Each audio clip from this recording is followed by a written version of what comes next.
क्या बच्चों के लिए सोशल मीडिया बैन किया जाए?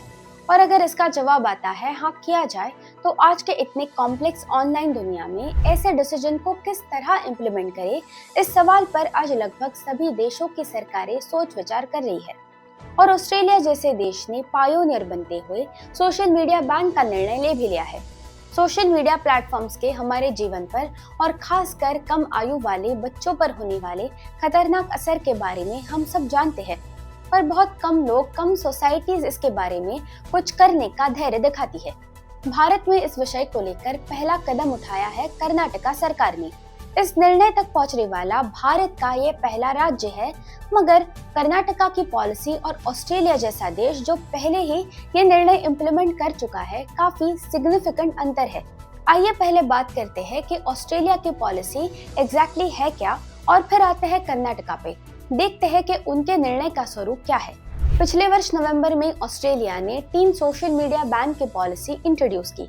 सरकार ने कमीशन किए हुए सर्वे में ये पाया गया कि 10 से 15 साल आयु के 96% बच्चे सोशल मीडिया इस्तेमाल करते हैं और 10 में से 7 बच्चों का ऑलरेडी खतरनाक कंटेंट के साथ एक्सपोजर हो चुका है, जिसके कारण कई बच्चे साइबर बुलिंग, एक्सटॉर्शन और ग्रूमिंग जैसे घातक चीजों का शिकार हो रहे हैं। सर्वे के नतीजों को देखने के बाद ऑस्ट्रेलिया सरकार ने ठान लिया और 16 साल से कम आयु वाले बच्चों के सोशल मीडिया अकाउंट्स को बैन कर दिया गया। फेसबुक, इंस्टाग्राम, यूट्यूब, एक्स और ऐसी कई और मीडिया प्लेटफॉर्म्स इसमें शामिल है। सबसे दिलचस्प बात यह है कि बच्चे इलीगली सोशल मीडिया अकाउंट्स ना खोले, इसका जिम्मा बच्चे और पेरेंट्स पर नहीं डाला गया। सरकार ने यह जिम्मेदारी सोशल मीडिया प्लेटफॉर्म्स के कंधों पर रख दी है। एज रिकॉग्निशन के अलग अलग बैरियर्स लाकर उन्हें ये इंश्योर करना पड़ेगा कि बच्चे कोई गलत काम नहीं कर रहे, और अगर ऐसा कोई ब्रीच हो भी जाए तो पेरेंट्स को नहीं बल्कि मीडिया प्लेटफॉर्म्स को दोषी ठहराया जाएगा, उन्हें फाइन किया जाएगा। जब ये निर्णय आया तो उसके विरुद्ध काफी क्रिटिसिज्म हुआ। हाँ, आज भी ये बैन फुल प्रूफ नहीं है, इसमें कई लूप होल्स है, पर ऑस्ट्रेलिया सरकार की हिम्मत की दाद देनी पड़ेगी कि वो जायंट मल्टीनेशनल कंपनीज के दबाव के आगे नहीं झुके। उन्होंने पहला कदम तो उठाया। ऑस्ट्रेलिया के बाद फ्रांस जैसे देशों ने भी इस मसले में कदम उठाए हैं और कई और देश भी इसमें सोच विचार कर रहे हैं। दुनिया भर में चल रहे इस ट्रेंड के साथ कर्नाटका भी जुड़ गया है, पर यह बैन किस तरह लागू किया जाएगा, इस विषय पर कोई स्पष्टता नहीं है। क्या इसमें माँ बाप को अकाउंटेबल रखा जाएगा, या ऑस्ट्रेलिया की तरह सोशल मीडिया जायंट्स इस बैन को लेकर जिम्मेदार होंगे? कई सारे सवाल है, पर जवाब अभी तक हमारे सामने नहीं है।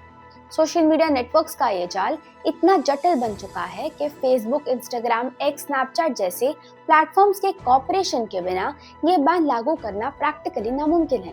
सवाल ये है कि क्या ये प्लेटफॉर्म्स बच्चों की सुरक्षा को प्राथमिकता देंगे या अपने बिजनेस इंटरेस्ट के बारे में ही सोचेंगे।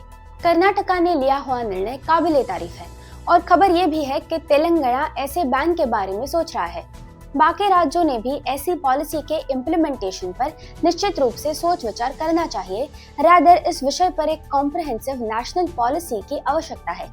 सवाल यही बचता है कि मीडिया जायंट्स का किस हद तक कॉपरेशन सरकार को मिलेगा, और अगर बात उनके दबाव को झेलकर, उनसे पंगा लेकर बच्चों की सुरक्षा को प्रायोरिटी पर रखने की आए, तो क्या सरकार इसके लिए तैयार होगी?